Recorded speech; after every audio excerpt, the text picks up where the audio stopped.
Let's do this. Ready to roll? Yep. All right.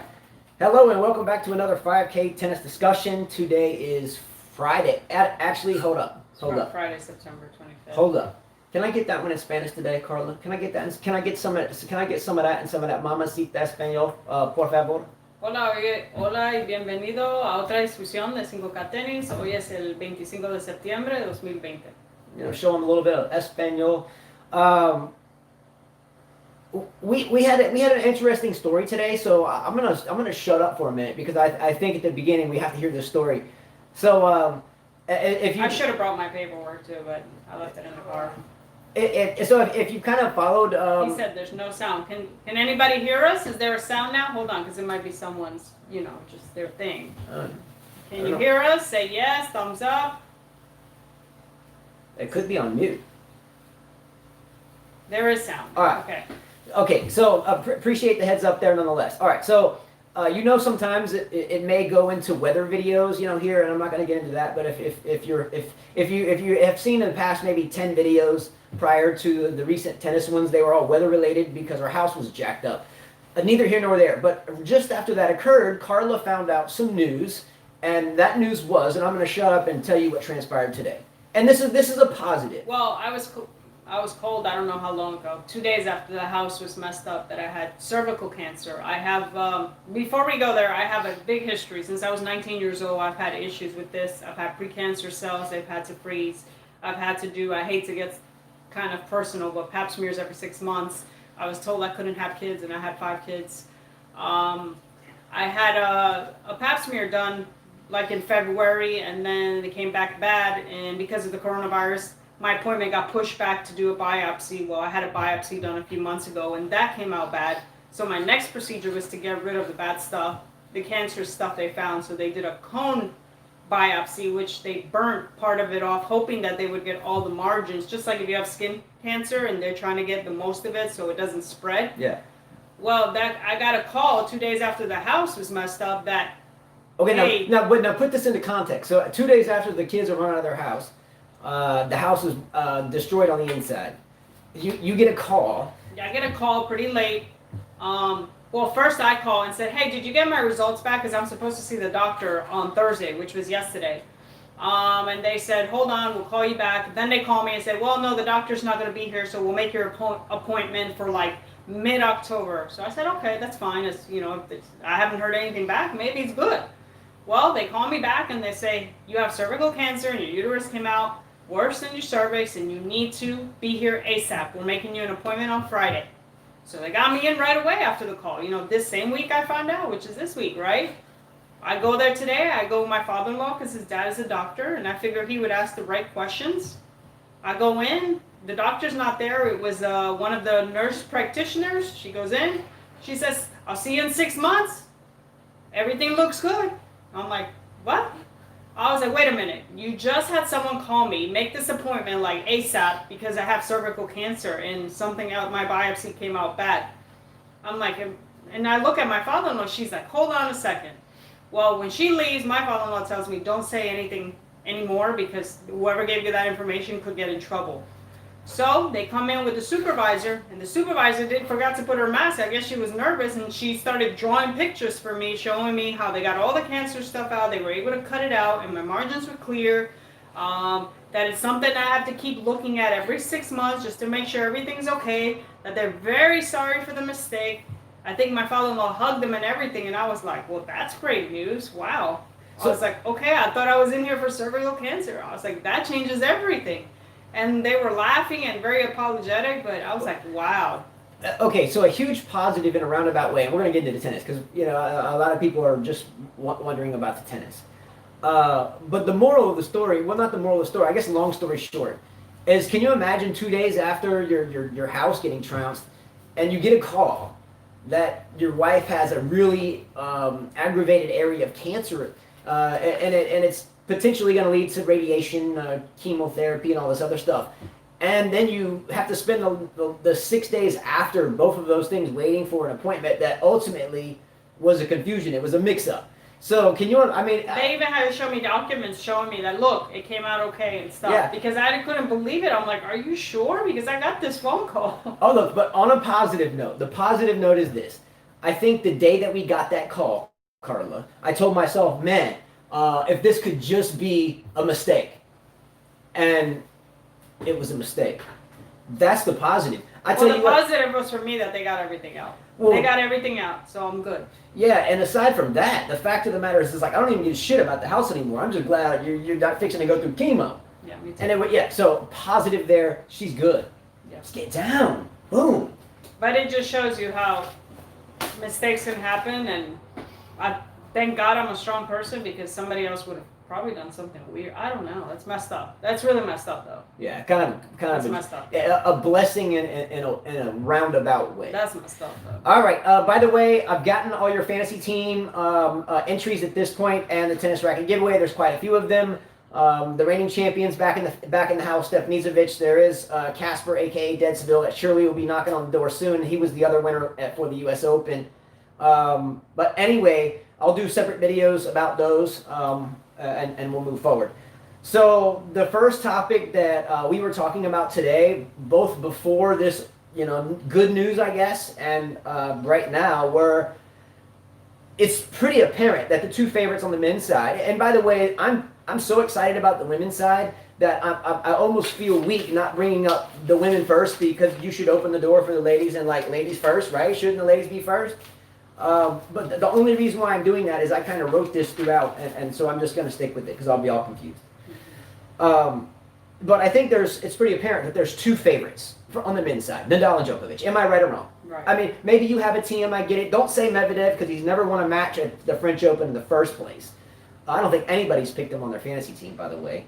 But am I right or wrong that 90% of the tennis world believes that those are your two front runners to make the final? All right, so Mitrovic says wrong. So what's How? wrong, Mitrovic? How? Let's let Djokovic, like I said yesterday, his draw was handed to him in a Whoa, platter. whoa. And well deserved. I disagree with that. Oh, come on. I disagree with that. Oh my gosh, not that I'm saying that sucks, that I'm not complaining about it. I think the guy deserves a break. Why are you saying that? I don't think You even said it yesterday. Don't be a freaking hypocrite. You were like, man, who's going to hurt Djokovic? Hurkacz, Peja, Fusovic, Rublev, Shapo. You were laughing. Come on. Okay, I came with knowledge and facts, and you can come with whatever jargon you want to come with. You just said that even when you did the draws. Guys, come on. We would have to be liars and stupid to say that no one's going to really challenge him here. Come on. And he deserves it because he should have won the U.S. Open. He deserves it. All right, rant A complete. Number one, does anybody think there's really a such thing as a quote-unquote easy draw? It's not an easy draw. No one has an easy draw. The only reason Djokovic makes it look easy... So how can someone be handed a draw I'm if you're not saying though, there's he easy? doesn't have to face the only person that could possibly beat him. Who? TM. Okay, let's stop. TM has beat him. Look, can we TM just... has beat him on clay. I broke... You just feel like arguing because I'm fine now, right? Can I... Before you wouldn't want to argue with me, but now you want to argue? All right.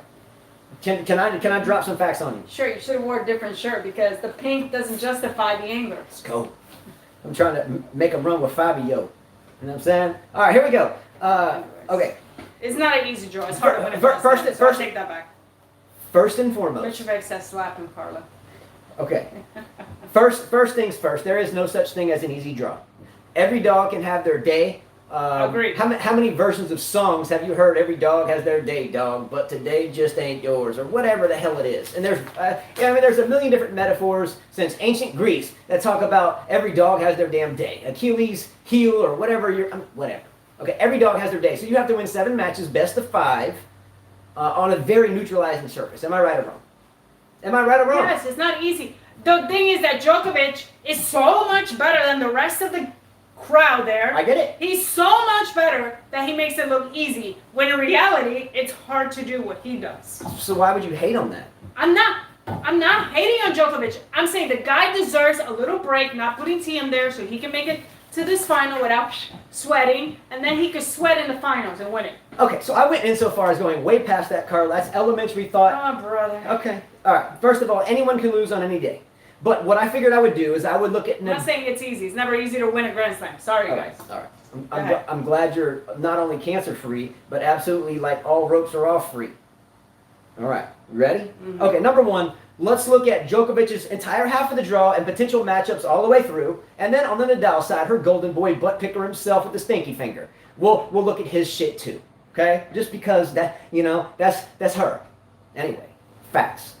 All right, number one, he got Yimmer, right? Does anyone think that's not going to be a 3-set, or maybe, hey, I like you because you're a nice kid and you come from a cold country of Sweden and I really want to give you guys a free set? Maybe so. Okay, let's move forward from that one. Next round, he gets Berankis or Hugo Delin. Okay, I mean, no problem. No tanenos, no problem. Next, though, he may have a really hungry Hurkacz. Solid player. And he's killed. Or I understand that. Djokovic has killed everybody, including Federer and Nadal. So Not killed them. God. But I'm talking about to the point where he's not even sweating. How bad did Djokovic beat Nadal like at the last Australian Open? Wasn't it like awful? Like the worst performance ever? And didn't Nadal get him back? Okay. Well, shut up. Anyway, can I finish my stats? Okay. Hurkacz or Tennis Sangren, okay, laugh out loud.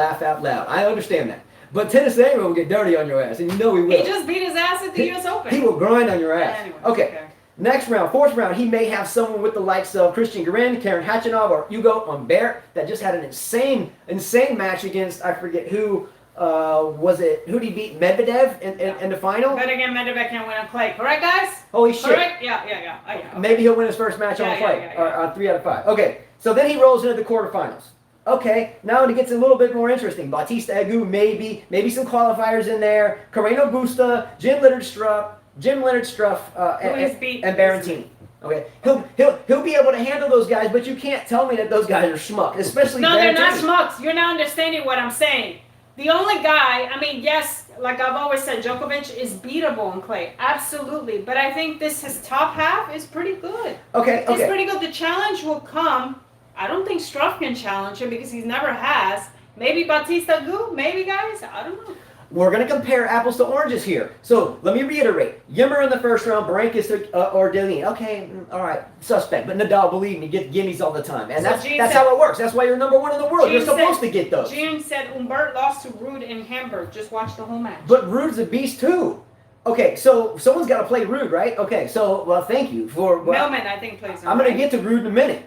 So... Bautista Agut, Carreno Busta, Jim Leonard Struff, Berrettini, blah. If it's a semi, there's a lot of players in between, but Tsitsipas, Shapovalov, Lajovic, maybe Medvedev. However, I get it. He's never won a match here in his entire life. Don't forget about Laszlo Giri, the fellow Serbian. What's up in there? And don't forget about Rublev. And don't forget about wife guy Basilashvili. Let me be Justin because he's being a hypocrite. Okay. Shapo. Shapo who hits it.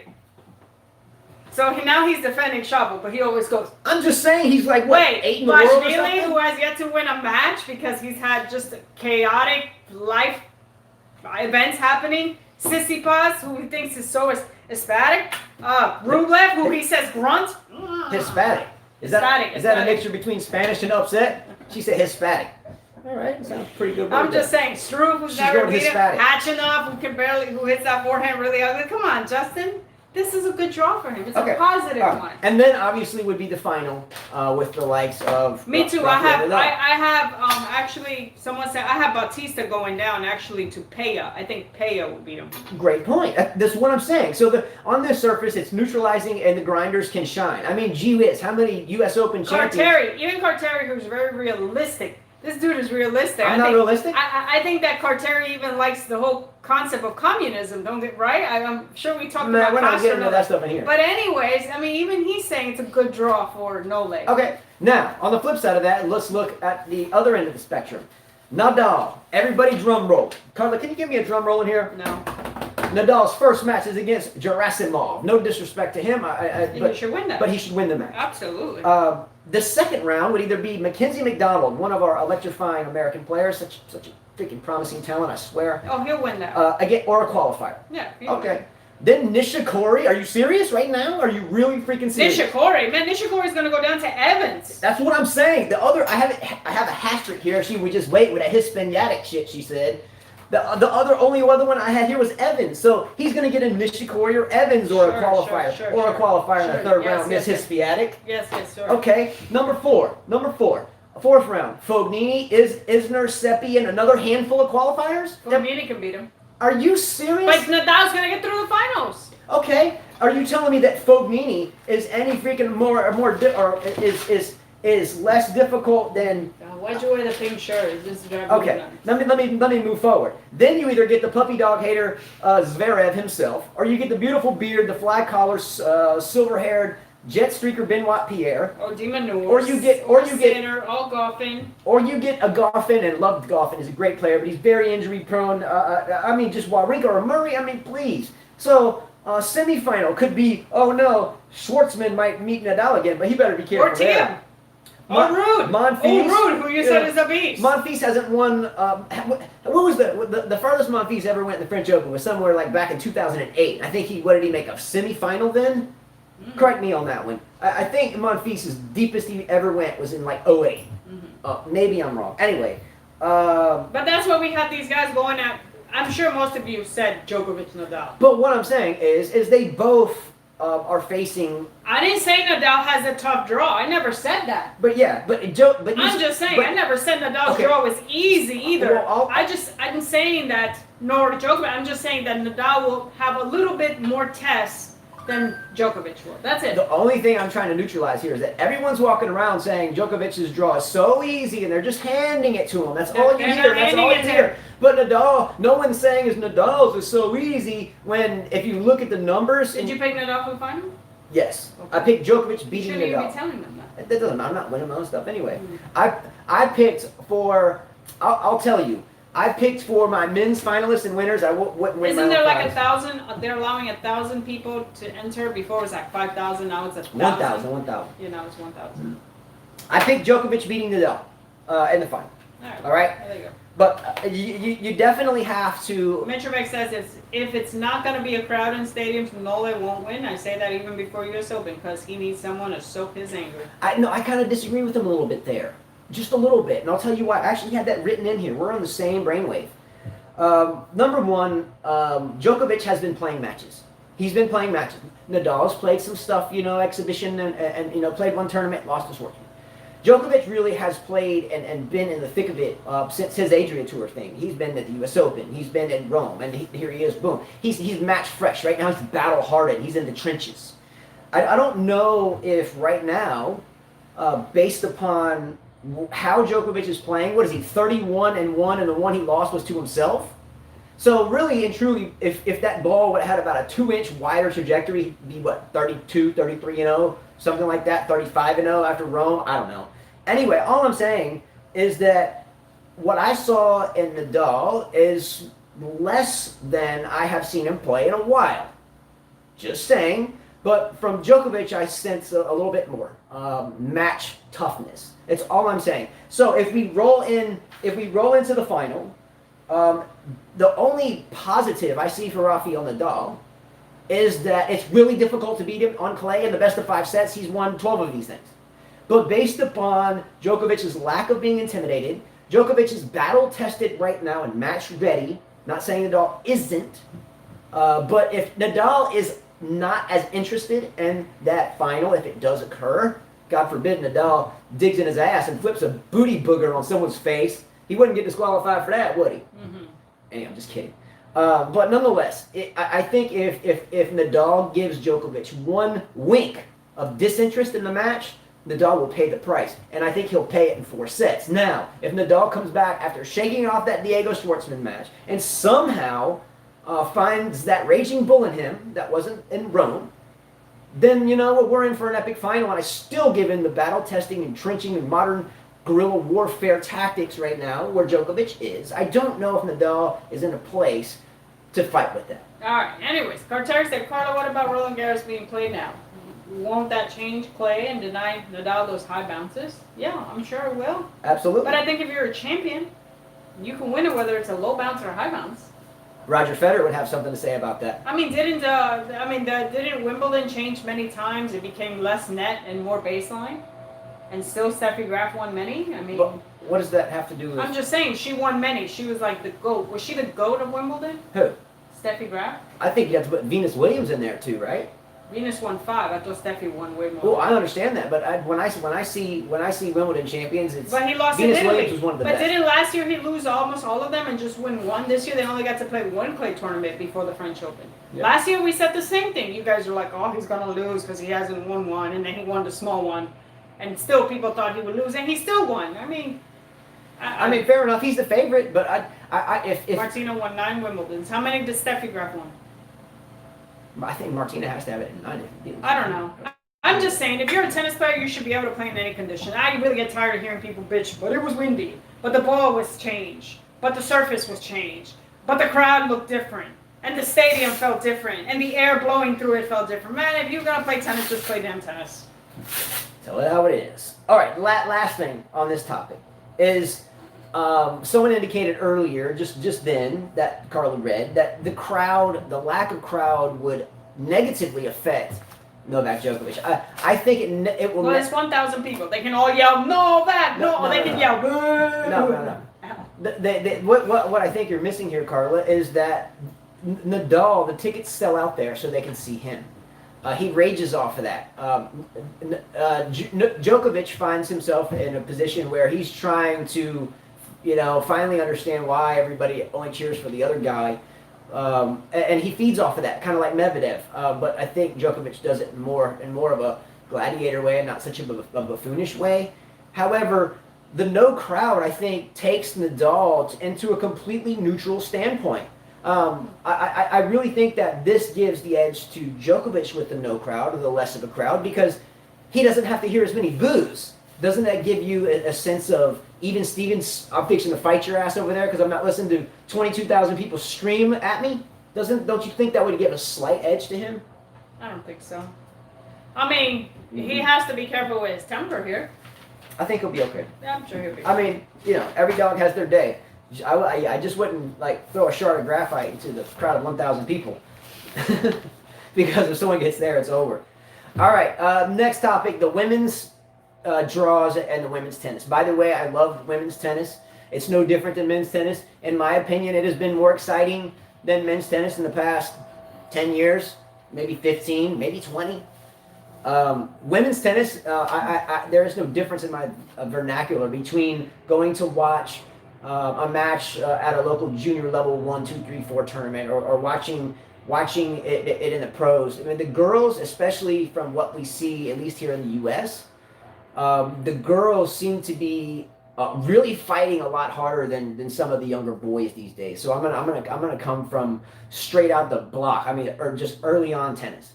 It is very apparent that number one, I think probably 80%, maybe 85%. No, if you take a couple groups. Okay, let's say about 78% of our students are female, whether they're young or aspiring juniors. But the best category with the best players that has the most of them is the junior girls. And that spreads to the collegiate level, and that spreads to the challenger level, and especially like I don't know, just the 250 level, at least the tournaments that are played here in the U.S., right? The smaller ones, right?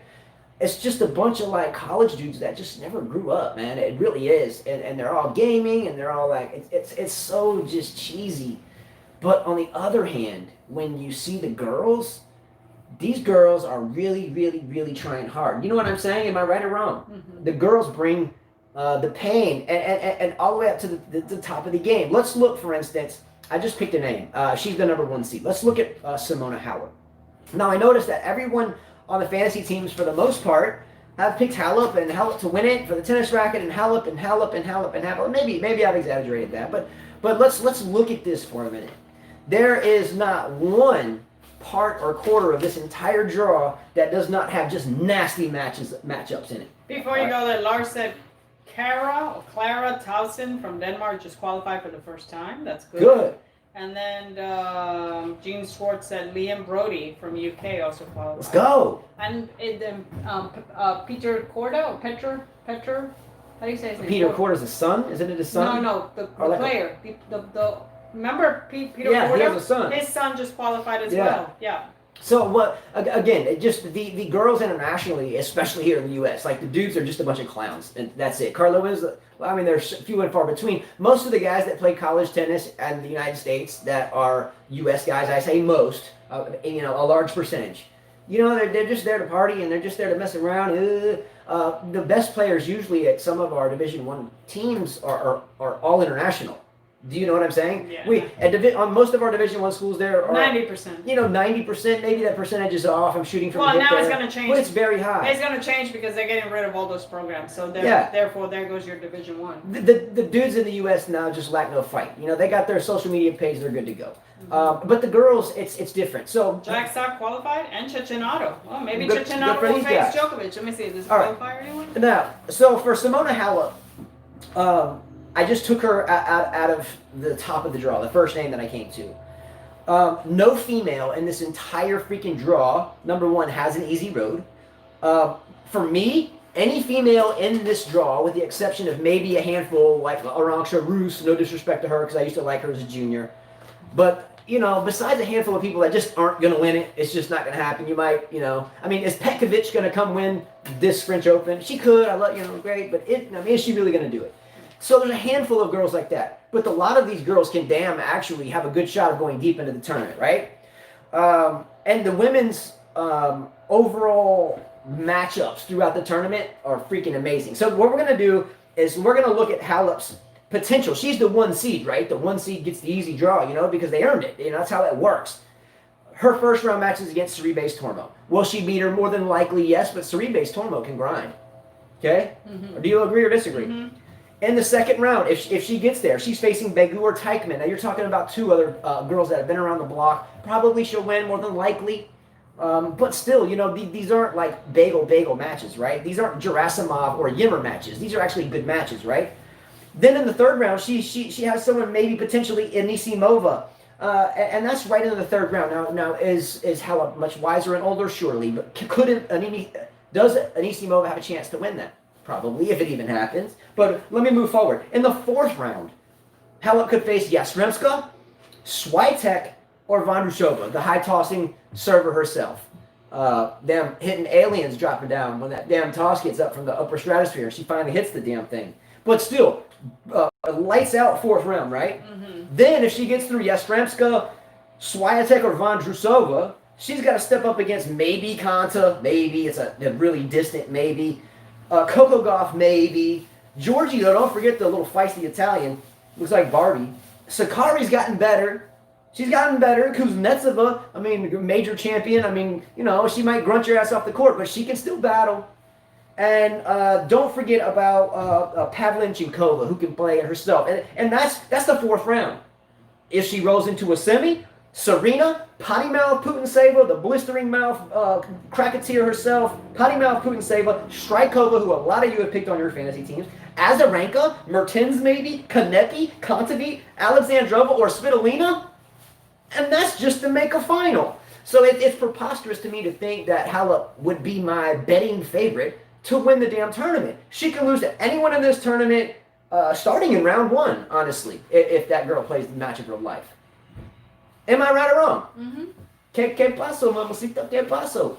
Dropping bombs in here. Just think about it. All right? So, and then, if she gets through that, her finalists can be anywhere on the other side of the draw with like Pliskova and Brady and Keys and Martic and Kvitova and Kenin and Vekic. Man. That's how we roll. So, the whole women's draw is just awesome. All right? Right. So, otherwise, we're waiting on Nadal and Djokovic. Am I right? Yeah. All right. That's it? Yep. All right, well, enough said. Well, anyways, I know I read a lot of you guys said that Halep will lose probably, but I don't see Halep losing like so early, Anisimova is not really a challenge this year.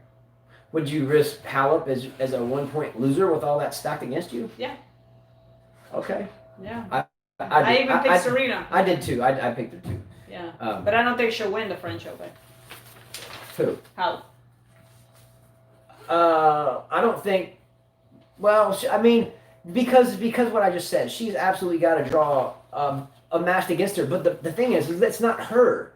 everyone has that type of draw. Flip it to the other side. Oh, the women's draw I mean, is tough on both sides. just flip it to the other side. I mean, start at the top. You know, Sabalenka. Sabalenka go down to, she could go down to Kasatkina or Jabeur. Yeah, I mean, Jabeur and Brady and Rybakina and Muguruza. That's who I have winning the French Sir Open. Steve Muvova. I actually picked Muguruza to I win mean, this tournament. wow. I mean, it's a really good deal. But hey, my dad is coming down in a little bit to kind of see the family. You know, it's kind of been a while with this deal, and he wants to play some ping pong.